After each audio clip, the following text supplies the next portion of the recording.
Ladies and gentlemen, welcome back on my YouTube channel. Uyu munsi wa none tugiye kwiga itandukaniro riri hagati ya present simple, present perfect, past simple ndetse na future simple. Niba ukeneye kwihugura ku rurimi rw'icyongereza, twandikire kuri WhatsApp nambona muri screen yawe. Present simple: I speak English fluently every day. I speak English fluently every day. Mvuga icyongereza neza buri munsi. Past simple: I spoke English fluently every day. I spoke English fluently every day. Navugaga icyongereza neza buri munsi. Murimo kumva itandukaniro rya present simple ndetse na past simple. Present simple ni ibintu biba buri munsi, noneho past simple ni ibintu byabaga buri munsi ariko uyu munsi byarangiye bitakiba. Present perfect: I have spoken English fluently. I have spoken English fluently. Maze kuvuga icyongereza neza. Present perfect ntituvuga igihe igikorwa cyabereye, gusa kiba cyarabaye muri past, ushobora kuba ari mu kanya gato gahise, cyumweru cyahise cyangwa se ejo hahise ndetse n'umwaka wahise, ariko ntituvuga igihe byabereye. Future simple: I will speak English fluently every day. I will speak English fluently every day. Nzajya mvuga icyongereza neza buri munsi. Present simple: We complete our responsibilities on time every day. We complete our responsibilities on time every day. Dusohoza inshingano zacu ku gihe buri munsi. Past simple: We completed our responsibilities on time every day. We completed our responsibilities on time every day. Twasohozaga inshingano zacu ku gihe buri munsi. Bivuze ko nonaha byarangiye. Present perfect: We have completed our responsibilities on time. We have completed our responsibilities on time. Twasohoje inshingano zacu ku gihe. Future simple: We will complete our responsibilities on time every day. We will complete our responsibilities on time every day. Tuzajya dusohoza inshingano zacu ku gihe buri munsi. To buy new shoes every week. To buy new shoes every week. Kugura inkweto nshya buri cyumweru. Present simple: We buy new shoes every week. We buy new shoes every week. Tugura inkweto nshya buri cyumweru. Past simple: We bought new shoes every week. We bought new shoes every week.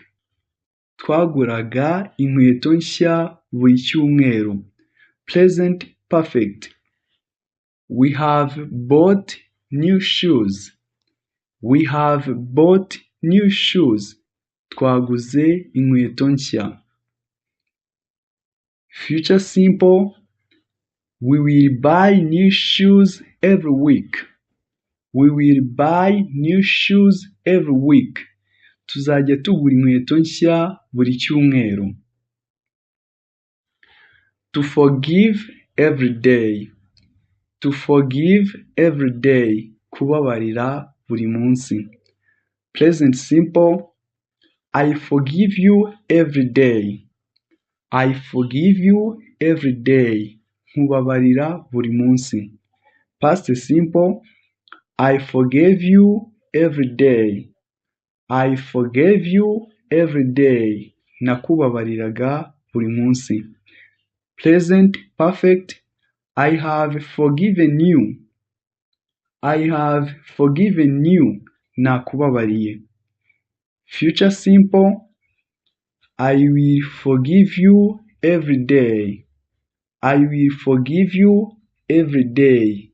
Nzajya nkubabarira buri munsi. To give you too many chances. To give you too many chances. To give you too many chances. Kuguha amahirwe menshi cyane. I give you too many chances. Present simple, I give you too many chances.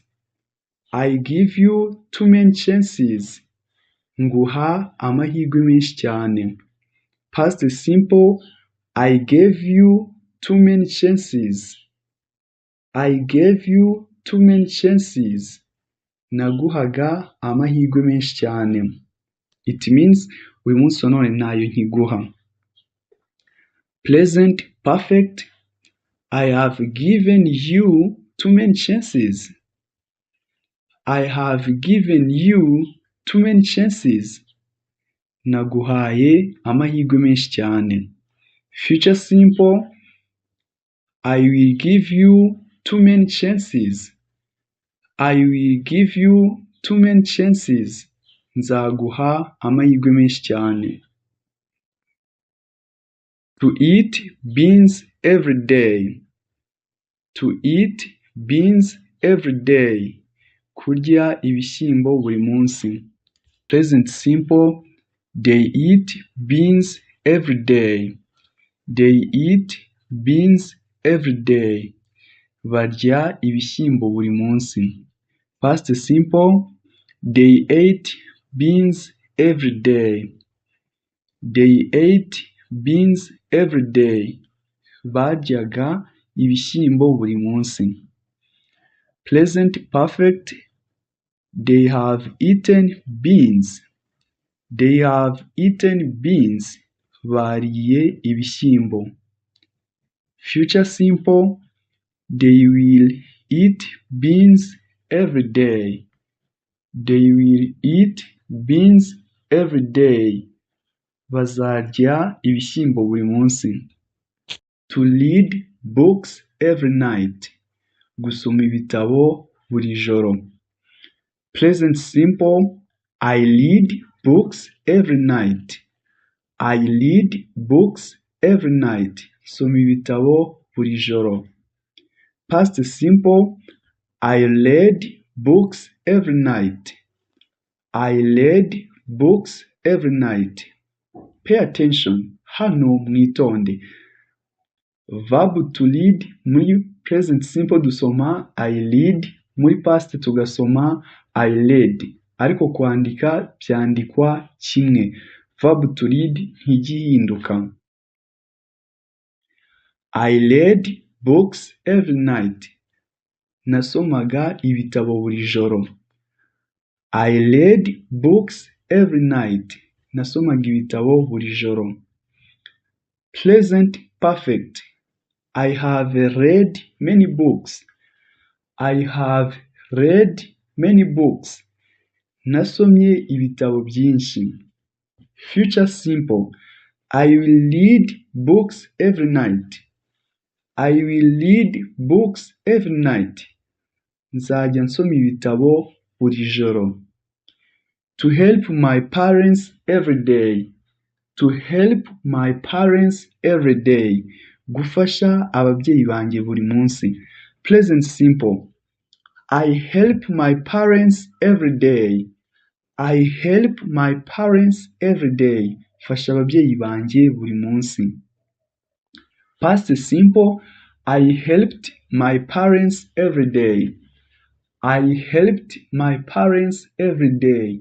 Nafashaga ababyeyi banjye buri munsi. Present perfect, I have helped my parents. I have helped my parents. Nafashije ababyeyi banjye. Future simple, I will help my parents every day. I will help my parents every day.